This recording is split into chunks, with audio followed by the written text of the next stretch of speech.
नमस्कार. आज आपण चिकन टिक्का कबाब बनवणार आहोत.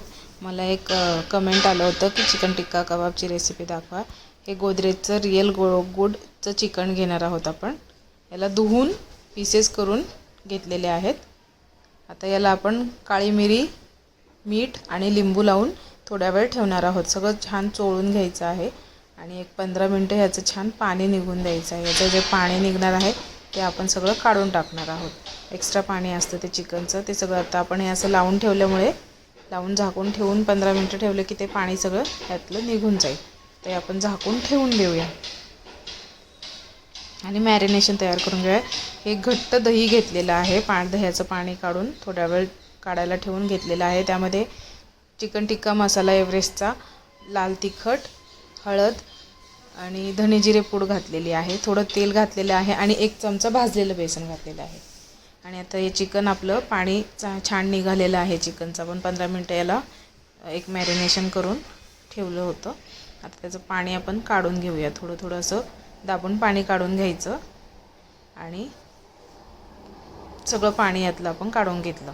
आता ह्या मॅरिनेशनमध्ये आपण याला घातलं आहे आणि आता हे मॅरिनेशन छान याला चोळून घेणार आहोत आणि त्याला एक कोळसा गरम करून स्मोकी फ्लेवर देणार आहोत. त्यावर तूप घातलेलं आहे. आता आपण याला झाकण लावूया पटकन. हे झाकून आपण अर्धा तास मॅरिनेट व्हायला ठेवून देऊया.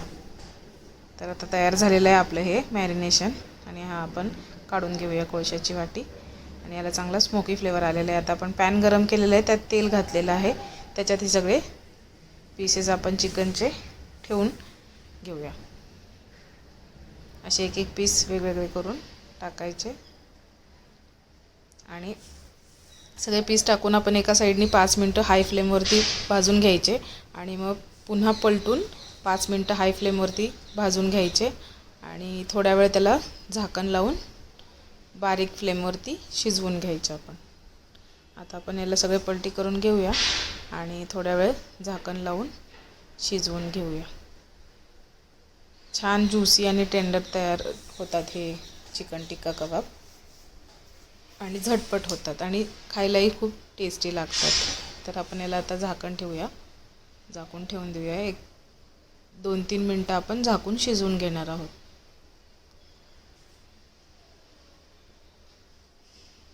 झाकण ठेवून दिले. असं पाणी सुटलेलं आहे झाकण काढून घेतल्यानंतर. आता हे पाणी सगळं पाणी सुकून घेऊया. असंच शिजवत आपण हे पाणी सगळं सुकून घेणार आहोत.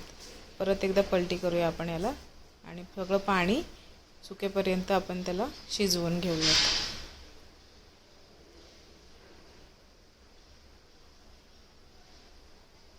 हळूहळू पाणी थोडं थोडं कमी झालेलं आहे आणि आता तयार झालेत आपले चिकन टिक्का कबाब.